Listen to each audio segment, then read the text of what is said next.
Economy वाला area, ये area थोड़ा सा कॉन्सेप्चुअल है, लाइक पॉलिटी। ये वाले एरिया में भी आपके पास में बहुत हाई चांस है कि आप बहुत ही कम क्वेश्चंस गलत करो। इसके अराउंड 15 क्वेश्चंस आते हैं। अब वो 2-3 क्वेश्चन इधर, 2-3 क्वेश्चन इधर, डिपेंडिंग अपॉन पेपर वैरी करता है। पर इनमें आपके पास में 1 या 2 क्वेश्चन गलत करने का ही स्कोप है, उससे ज्यादा गलत करने का स्कोप नहीं है, क्योंकि ये एरिया ऐसा है कि काफी सारे क्वेश्चन बिल्कुल अंडरस्टैंडिंग बेसिस पे आते हैं। अगर आपको बस डिटेल्स भी पता है, इटिमोलॉजी से आप निकाल भी सकते हो, तो फिर आप ये बहुत सारे क्वेश्चन सही कर लोगे। फर्स्ट एरिया जिसमें बेसिक्स है कि की डेफिनेशंस पूछता है वो, फिर उसके बाद में स्टॉक क्या रहता है, वेरिएबल क्या रहता है, फ्लो क्या रहता है, वो सब चीजें पूछता है वो।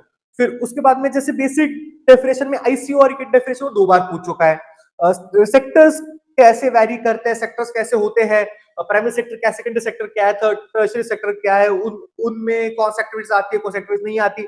आई होप, मतलब ये बहुत सिंपल क्वेश्चंस है, सब आपको सब आते ही होंगे, पर वहां पे गलत करने का स्कोप नहीं है।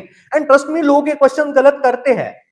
मैं मिला हूं, मुझे पता है कि कौन गलत कर रहा है, और बहुत सारे तो आप में से भी लोग होंगे वो। सिमिलरली अभी पिछले कुछ साल से डिमांड सप्लाई पे पूछ रहा है वो, पहले मतलब बिफोर 2022 नहीं आता था वो, पर अभी माइक्रो इकोनॉमिक्स का कुछ part in terms of demand supply वो पूछ रहा है, तो फिर ये आप देख सकते हैं, ये एनसीईआरटी में दिया हुआ है। फिर उसके बाद में money and monetary policies probably one of the favourite area की, जिनसे क्वेश्चन जिसके बिना पेपर बने पॉसिबल ही नहीं है। होती क्या है मॉनेटरी पॉलिसी कमिटी, क्या है मॉनेटरी पॉलिसी ट्रांसमिशन, कैसे होता है मॉनेटरी पॉलिसी इफेक्ट करने के इंस्ट्रूमेंट कौन से, ओपन मार्केट ऑपरेशंस कौन से है, G6 क्या रहता है, टी बिल्स क्या है, वो सब आपको पता है। एंड इसी के अराउंड क्वेश्चंस आते हैं।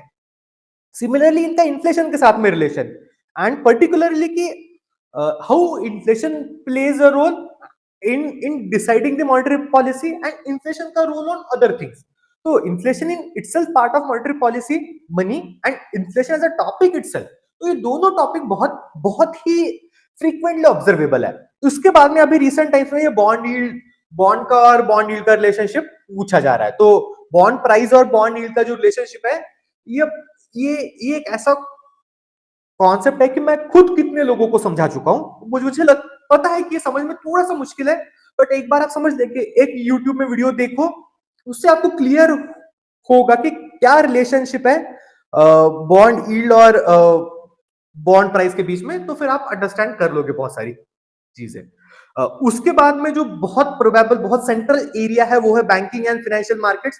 इसमें bank versus NBFC, capital required for that RBI act है, पेमेंट एंड ट्रांजैक्शंस। हर बारी पेमेंट एंड ट्रांजैक्शन से एक क्वेश्चन आता ही आता है, कुछ भी कर लो, ये एरिया बहुत प्रोबेबल है। फिर उसके बाद में इंस्ट्रूमेंट्स है, फिर उसके बाद में रेगुलेटरी मैकेनिज्म्स है। तो रेगुलेटरी मैकेनिज्म्स एंड ये रेस्ट ऑफ द थिंग्स, ये भी बहुत ही प्रोबेबल एरिया है, एंड ये आपको प्रिपेयर करना ही चाहिए। Next is external sector, balance of trade, balance of payment में फर्क क्या रहता है, क्या कंपोनेंट्स रहते हैं, how how balance of payment crisis is dealt with, balance of payment को फॉरेक्स रिजर्व के साथ में क्या रिलेशनशिप रहता है, पॉजिटिव क्या है, नेगेटिव क्या है, फिर उसका, फिर उसके बाद में एफडीआई क्या है, उसकी डेफिनेशन क्या है, किसमें किसमें एफडीआई अलाउड है। हर साल एक क्वेश्चन एफडीआई पे आता है।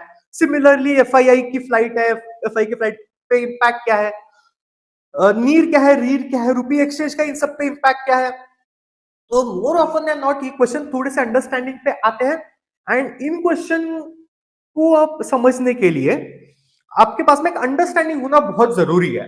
तो rather than going for a single random book, make a jot, make a note of the concepts that are being asked, और मैंने यहाँ पे अच्छा सा लिस्ट दिया है, तो make a note of it, and then search on YouTube और सर्च ऑन इंटरनेट और ask ChatGPT to make your concepts clear. अगर आपके पास कॉन्सेप्ट्स क्लियर हो होंगे ना, तो फिर आप डिटेल्स के लिए आप कोई सा भी सोर्स उठाओ, and then you can actually complete it.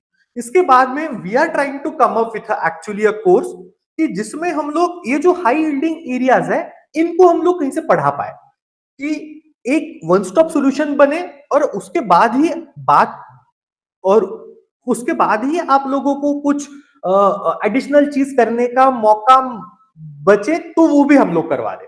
तो actually we are in a plan to do it and see check our channels continuously or be in touch with us ki we within 10-15 days we may come up with the same. Next is budget. Budget में भी components क्या है कि मतलब जैसे current budget versus capital budget के बीच में differentiation क्या रहता है, टर्मिनोलॉजी क्या रहती है, इनके अराउंड क्वेश्चंस बनते हैं। एंड थोड़े कुछ क्वेश्चंस करंट जो रीसेंट करंट टॉपिक्स है उनके अराउंड बनते हैं। तो इन वाले क्वेश्चंस के लिए भी we are trying to come up with a solution in our course की we should give you a comprehensive idea around static themes की यहां से लिंकेज होता है and you can actually prepare those things from it.